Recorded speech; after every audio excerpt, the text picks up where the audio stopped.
Welcome to the third edition of Conley Network Insights video updates. I'll look back over the past few weeks at significant items and topics which caught my eye in the area of network-based consumer services that I think you should be aware of. I've got 6 topics to cover today, and I'm going to begin with Apple's smartphone strategy.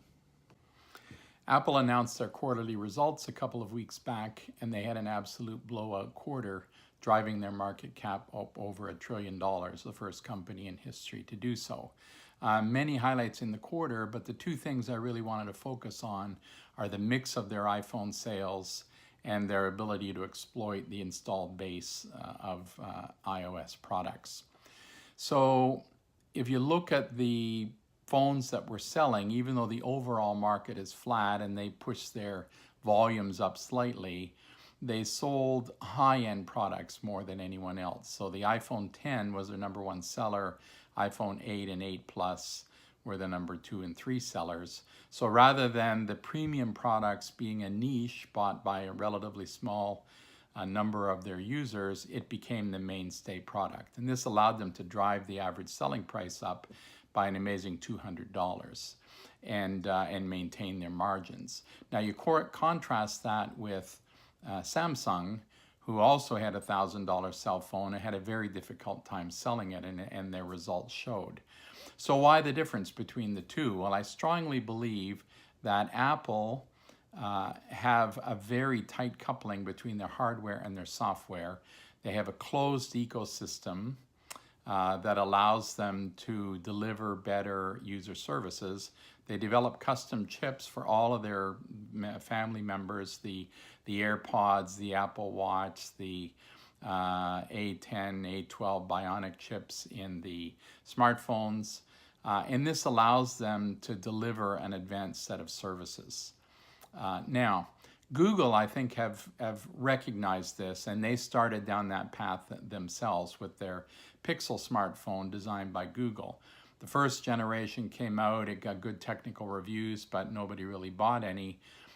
They went the next step further and brought the design team, which had built it, that were in HTC, in-house, more tightly coupled the hardware and the software, but still haven't been able to gain any traction significantly with their own product. Samsung, on the other hand, relies on the Android software, and they don't have control of that integration of hardware software. So it seems to me that an obvious thing for Google to do, if they really believe that to be competitive they need this integration, would be to try and buy the smartphone business of Samsung. Now, whether that's available to buy, I suppose anything has a price, but to me it would make a lot of sense. They would have the volume that they need to be able to compete. Now, where does that leave everybody else? Well, almost no one else in the smartphone business really makes any significant money. A lot was made in the quarter about Huawei going ahead of Apple in volume to become the #2 supplier. But again, when you look at the profitability of any of these companies in the mid to lower tier smartphones, their margins are very poor and they don't really make any significant money. Interestingly, the money that is made in that segment primarily goes to Google because they preload the apps into the Android software which they give away, and that drives a huge amount of advertising revenue. So I think Google probably makes more money out of those low-end smartphones than the rest of the industry combined. So an interesting evolution coming up. Apple seems to be on the right strategy. When you look at how they take that integrated ecosystem, they've done a superb job at mining the installed base. They recently announced, for example, that they have 270 million paid subscriptions in the iOS ecosphere, driving a huge amount of revenue coming in. Their services business is up to almost a $10 billion quarterly run rate and grew last quarter by 28%. So I really think that their strategy of carving out superior performance, high-end products that are tightly integrated and work as a system is a winning strategy. Whether someone else can get on board to compete with them. As I said, my view, the best opportunity is for Google software and Samsung hardware to try and match that integration going forward. The second topic I'd like to discuss is Disney's direct-to-consumer streaming video strategy. During their quarterly results, they emphasize very strongly their intent to shift towards this model. Now, when you think about it, Disney has always been a content company. They make their money by generating superior content that then they roll out and reuse over and over again, whether it's in movie theaters or broadcast television, pay-per-view, premium channels, amusement parks, books, merchandise. It's all geared around original content that makes their money. So they are shifting away from the existing methods of delivering that video to try and get on the streaming video bandwagon. Now, why are they doing that? I think they see a significant competitor in Netflix, and when you think about it, Netflix is actually, although they started out as a pure aggregator and distributor, their success has been built around their ability to generate superior original content. And they're spending more and more money each year on generating that content and hence have pretty low margins. But in a sense, Disney and Netflix are two very natural competitors. So what have Disney done? Well, they launched the first of their 3 planned streaming services, ESPN Plus. It's positioned complementary to ESPN in spite of the concerns about cord cutting and the costs of sports content and so on. ESPN still generates a huge amount of revenue for Disney. When you think about it, 2/3 of the country are still paying $8 a month for ESPN in their pay TV bill, whether they watch it or not. And so it's a pretty significant cash cow for them, and they don't want to move too quickly to a streaming model where they pull those margins significantly down. So ESPN Plus is kind of a toe in the water, complementary content, build up that streaming base, and then over time shift the rest of the ESPN content over that way. Significantly, 2 of the big capabilities that they are acquiring to be able to drive this streaming content both lost significant amounts of money in the quarter. So BAMTech, which is the technical underpinning of particularly live streamed video content, which Disney bought from Major League Baseball some time back, is still losing money, lost a significant amount of money in the quarter. And Hulu, of which Disney will become the majority owner when the Fox deal closes, and they'll move from a 30% to 60% ownership, also lost significant amounts of money. So they have to be careful in terms of how much they're investing in a new method of delivering their superior content and what those resulting margins will be. Of course, the other thing they did was to continue to pull content off of their competitor Netflix. By 2019, they'll have been able to pull all of their content off and then launch their own service to compete. And they've stated on a number of occasions that they intend to undercut the price of Netflix so that, again, the pressures on their margins are going to be pretty significant. But it's a big move for one of the biggest content generators in the world, and I think they're trying to be ahead of the game rather than playing catch up, as the nature of the way consumers watch their content changes. And so rather than being a follower, they clearly intend on being a leader. The question will be at what price financially, and what is the right pace that they need to make that change. The third topic is an intriguing new streaming video system announced for now called New Video, driven by some heavyweights in the industry. Jeffrey Katzenberg is priming the whole thing, and he's got $1 billion in funding from all of the major Hollywood studios plus Alibaba bringing the Chinese production capability in. And the premise of it is that it is optimized for mobile use, and it drives content which is 10 minutes or less. And there'll be both an ad-based and a subscription-based model, and it'll launch sometime in 2019. Now, the thing that I really don't understand is why would you need premium Hollywood studios to produce that kind of short content? You know, to me, it's kind of like getting Booker Prize winning authors to compete in the 6-word short story contest. I just don't see that, you know, you need to put that kind of heavyweight oomph into such short snippets of video. But obviously, a lot of people think that it's worth $1 billion of investment, so we'll see where that one goes. Verizon did a similar kind of thing without really pulling in the heavyweight content, but they launched a system called Go90 and spent $1.5 billion and marketed it pretty heavily, and just quietly killed it a couple of months back because they were targeting millennials. It was ad-based only, and they really just didn't get any traction at all. So it'll be interesting to see where this goes.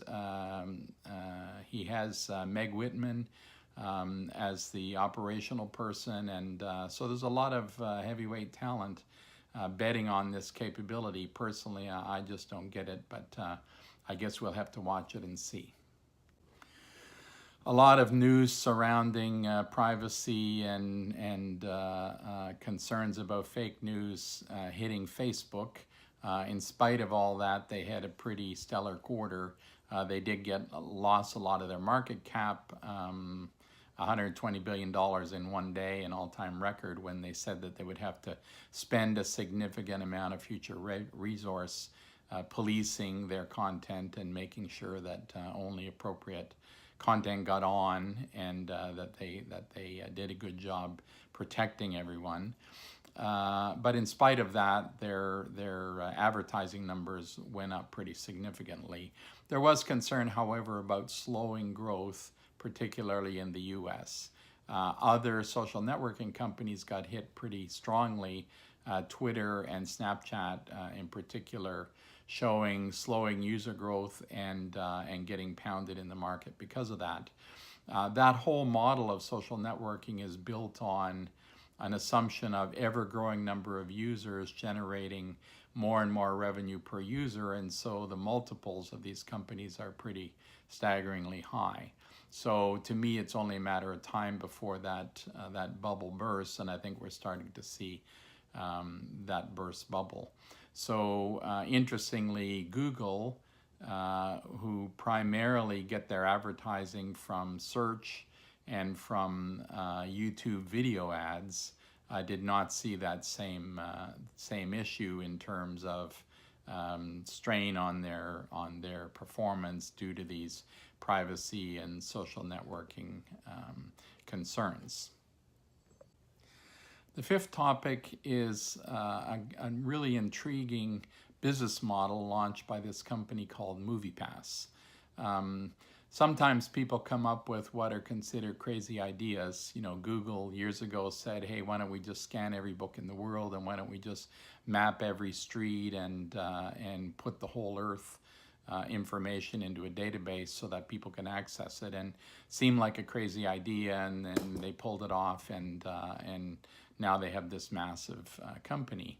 But on a much smaller scale, you have this company called MoviePass that said, hey, why don't we charge a flat rate and let people go see as many movies as they want, and we'll pay the movie theater owners full price and somehow make money with it. So it started out at about a $40 or $50 a month offering and very few users, but new owners came in and said, let's pound the price down to $10, and suddenly they had pretty quickly 3 million users. And you know, there are models called freemium where you deliver a service to almost everyone, and most who pay nothing, and then a few people use a premium service and generate revenue for you. Well, this is kind of flipped the other way. Those few people, instead of generating revenue, generate enormous expense for the company. So they have a subscription-based service that flows in, And their bet was that most people really wouldn't go see very many movies. But it turned out a lot of people that bought it were going to see a lot of movies, and so they were rapidly ran out of money and got to the point where they had to shut down their service because they couldn't pay for the servers, and had to get emergency loan, and now they seem to have stabilized. So they've kind of come back over to a let's limit it to 3 movies a month, and we'll see whether things stabilize and they have a viable service. But so it was kind of a dubious model to begin with, and maybe they're getting a little more sanity into it. But the interesting thing to me is it's another example of the shift towards subscription services. And recently there were also a pretty intriguing subscription service, which was that of car ownership. So a lot of the car manufacturers, Jaguar, Volvo, BMW, I think Mercedes, they've started to offer, instead of buying or leasing a car, you pay them a monthly subscription fee, and then they come and deliver whatever car you want to drive. And some of them have limitations, so many per year, some of them don't. They have tiers of cars at different price points. But the whole idea is you can drive a sports car during the week and get a big luxury sedan to go out to dinner on the weekend with some friends. And then if you go camping, get an SUV, and these cars just arrive and you use them. And that's kind of an interesting model. I mean, when we think about it, it completely gets rid of the car dealership. It gets rid of the repair business, and starts to shift people over towards a model where you think about transportation as a service and not as a piece of hardware that you own. So it'll be interesting to see how these car companies carry on with these kind of subscription services.